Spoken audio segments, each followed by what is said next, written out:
Tudo bom, gente? Como é que vai vocês nessa quarentena? Espero que estejam respeitando direitinho o momento, tá certo? Sem sair de casa, sem fazer nada de diferente, né, do que está sendo pedido pelas autoridades. É bem interessante que hoje, né, nós vamos voltar aos nossos estudos de sociologia e mais uma vez o tema do momento é pertinente para o conteúdo que nós estamos estudando. Se lá em filosofia algumas reflexões eram interessantes para analisar esse momento, em sociologia muito mais. Porque vejam, o que é que nós estávamos estudando até a interrupção das aulas pela quarentena, né?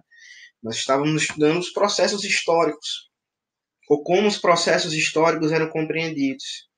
E aí, se a gente volta ao passado, a outras pandemias ou epidemias vivenciadas pelas sociedades, a gente percebe que a maioria das reestruturações históricas nas sociedades, né? A maioria não, mas sendo mais honesto, né? Mas muitas reestruturações históricas estiveram envolvidas em um contexto de pandemia também. Por exemplo, a gente fala muito mesmo, né, sobre o fim da Idade Média e o início da modernidade através do Renascimento, né?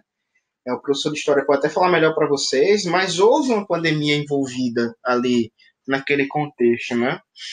A Idade Média já durava mais de 1000 anos, o feudalismo estava muito bem estabelecido, e não foi só uma mudança de caráter econômico que aconteceu naquele momento, mas um terço da Europa foi dizimado pela peste negra, né, pelaquela pandemia, e aí quando acabou a pandemia, a galera olhou assim para um lado e para o outro, vamos fazer o que agora?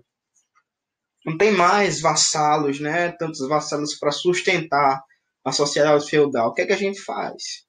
E aí eles mudam, né, a organização social a partir daquilo. Então vejam que esse momento também que a gente vive hoje, 2020, pode estar sendo, tá certo, um momento crucial para o nosso processo histórico.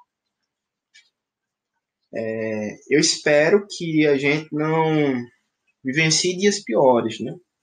Mas existe a possibilidade disso ocorrer, e se isso ocorrer, pode ser que impacte assim de maneira bastante grande, né, no nosso processo histórico. E a gente possa viver uma reorganização da geopolítica e da economia mundial também, né? Nós já estamos vivendo, na realidade, uma mudança econômica na história, né, digamos assim, desse ano, né?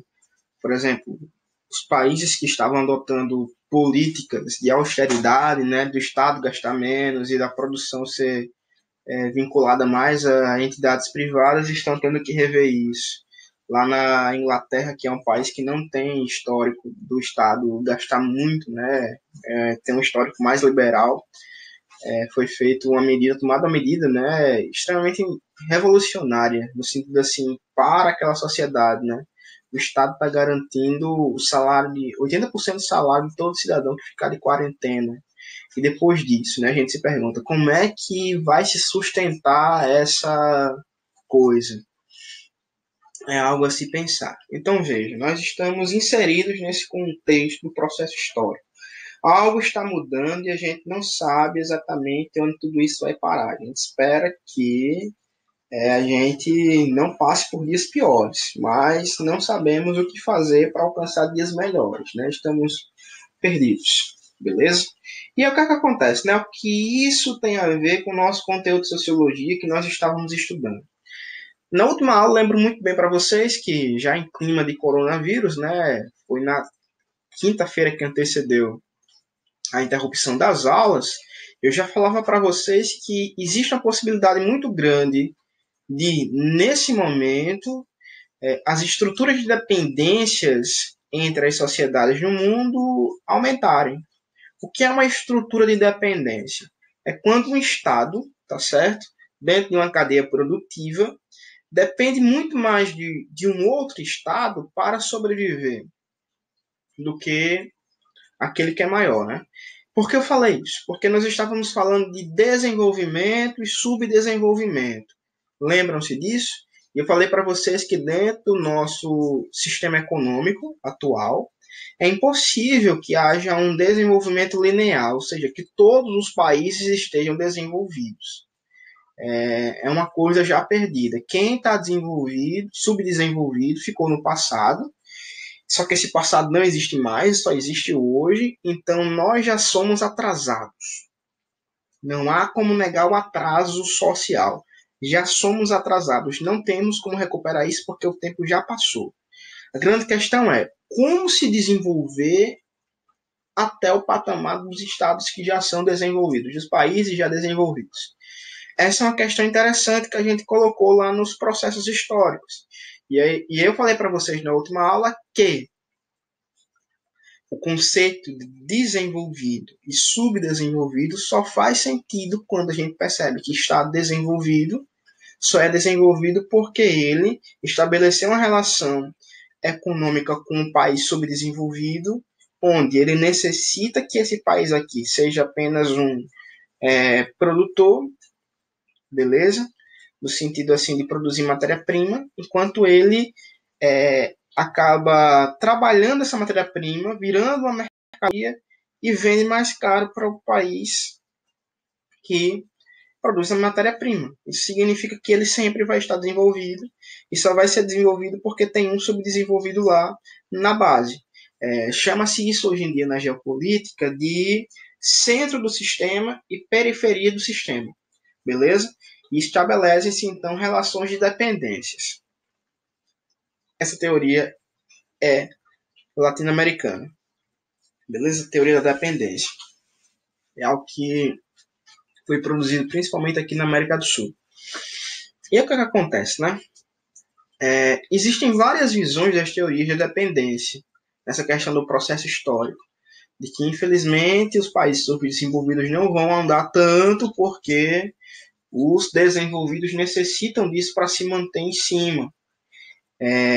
Mas existem várias outras visões, né, sobre como essa dependência é posta.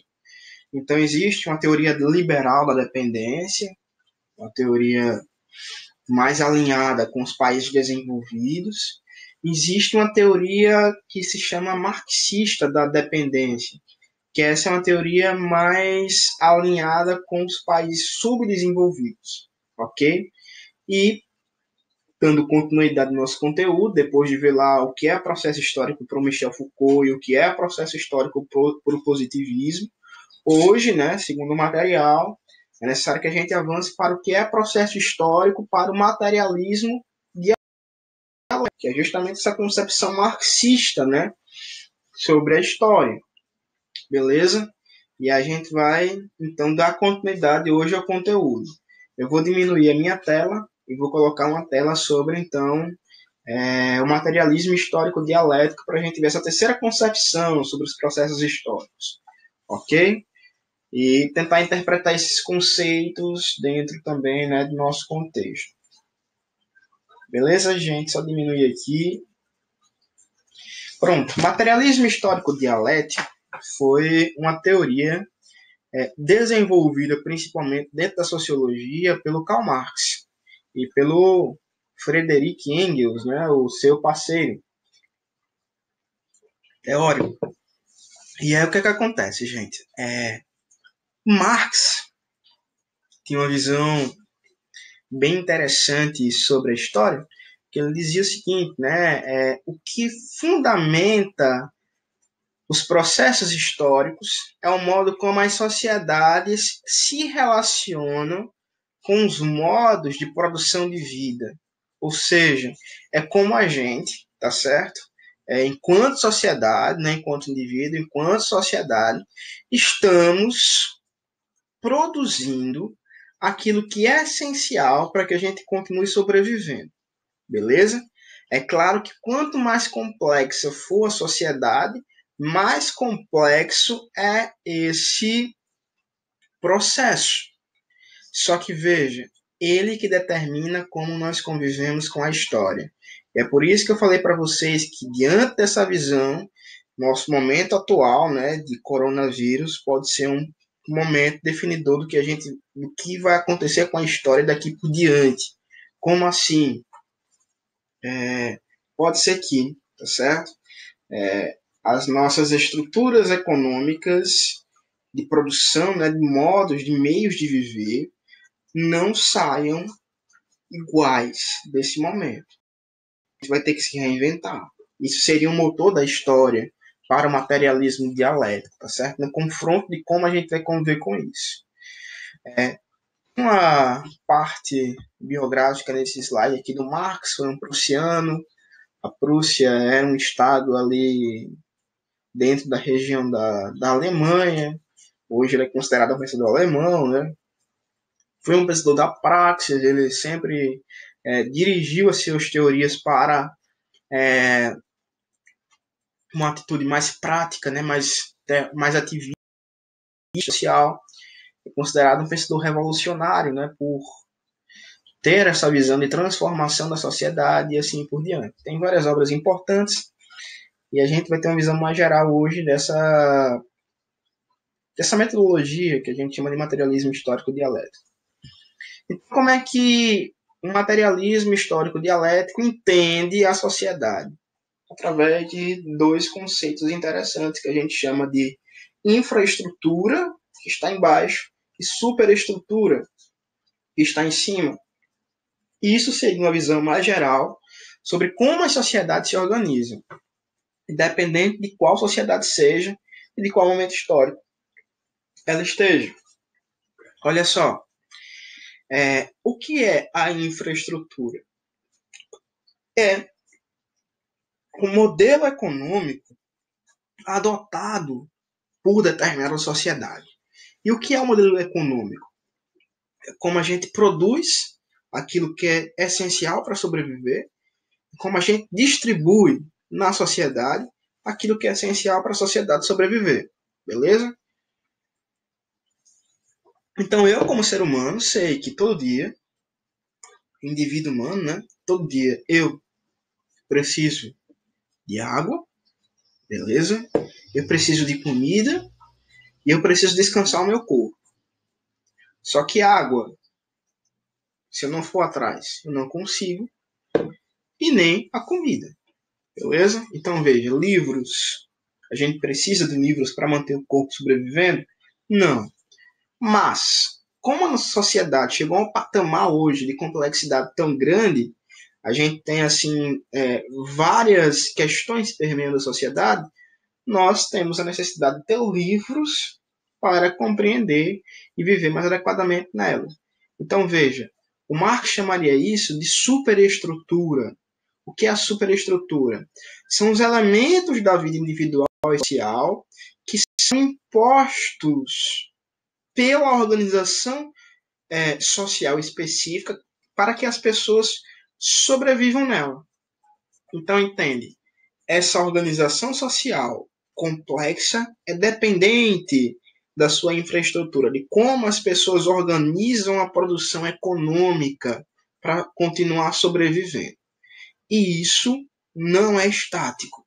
Isso é histórico. Como assim? Hoje, nesse momento histórico, nós organizamos a nossa produção de uma maneira e em outro momento histórico a organização produtiva estava disposta de outra maneira e as pessoas viviam também de outra maneira. O exemplo clássico é a diferença entre feudalismo e Estado moderno, né? E modernidade. No feudalismo as pessoas plantavam, colhiam, pagavam o excesso para o senhor feudal e se mantinha a sociedade nesse sentido, das pessoas viverem no campo, plantando, comendo o que colhiam e mantendo aquela sociedade daquela maneira. Né? O senhor feudal recebia o excedente, mantinha sua nobreza, mantinha o exército e assim por diante, a sociedade vivia naquele sentido. Hoje a gente não produz mais para comer, a gente produz para vender e a gente vende com o dinheiro que a gente ganha, a gente compra o que achar necessário para sobreviver e as necessidades vão se aumentando. Então veja, é uma nova organização social que tem por base como a gente produz. E as mudanças, né, no processo histórico depende de como a gente vai continuar produzindo e distribuindo. Essa é a questão colocada pelo materialismo histórico dialético. E por que isso serve, inclusive, para pensar hoje em dia, né? Hoje, o nosso momento histórico, como um processo histórico. Porque a gente não sabe a produção e a distribuição nesse momento. Imagine só, se as pessoas pararem de vender porque não pode sair de casa, e as pessoas pararem de comprar, né, porque também não pode sair de casa. Como é que a gente vai sobreviver? As pessoas só vão comprar comida agora. Sim, mas quem vende celular? Entende? Então, possivelmente haverá uma modificação nesse processo histórico. A gente não sabe como. Talvez seja só uma crise de momento e tudo volta a ser como era antes da pandemia. Como pode haver uma mudança? São possibilidades, né, históricas que se colocam. E aí ele diz o seguinte, né? Essa concepção diz o seguinte: o que pauta a modificação dos processos históricos é o que ele chama de lutas de classe, tá certo? A história das sociedades é a história das lutas de classes. E o que é que significa dizer isso? Que sempre vai existir, ou sempre existiu dentro desses modelos sociais e econômicos, diferenças de classes. Uma classe produtora, uma classe que não produz, uma classe que está no topo e outra assim por diante. Isso é característico principalmente do nosso momento histórico, do que ele chama de capitalismo, né? Onde os proletários são aqueles que trabalham, estão produzindo lá na base, e os capitalistas são aqueles que são proprietários do lugar onde essas pessoas trabalham, do produto produzido por essas pessoas e também da própria força de trabalho das pessoas. Como assim? Eles escravizam os outros? Não no sentido antigo, beleza? Porque eles estão apenas meio que alugando você. Como é que eles te alugam? Comprando o seu trabalho. Então você é do proprietário capitalista durante a sua jornada de trabalho, beleza? Quando acaba a sua jornada de trabalho, você volta a ser seu. O problema é, sua jornada de trabalho é a maior parte do tempo da sua vida. Então você passa muito tempo da sua vida não sendo seu. É o que ele chama de alienação, beleza? Então, essa é a tradução do momento histórico. Como então mudar esse processo histórico na visão do materialismo histórico dialético? Somente com a modificação, tá certo? Das estruturas econômicas que faz a sociedade se dividir entre proletários e capitalistas. Bem, eu acho que essa parte é suficiente para a gente compreender o materialismo dialético no sentido de processo histórico. O resto a gente continua conversando e pesquisando como o material continuar aí por diante. Beleza, pessoal? Vou passar uma atividade para vocês no gestor, uma atividade de compreensão de aula. E aí vocês vão poder também ter o meu contato lá, o meu e-mail, tirar as dúvidas que forem necessárias, me enviar as respostas e a gente vai continuar tendo esse tipo de aula enquanto durar a quarentena. Até o momento a previsão é que ela acabe quarta, né? O decreto acaba na quarta, só que a gente não sabe se esse decreto vai ser renovado ou não, né? A gente tem assim apenas a perspectiva que talvez seja renovado, porque os casos estão aumentando, então talvez não seja a hora do povo voltar à vida normal. Mas até o momento, até quinta. Beleza?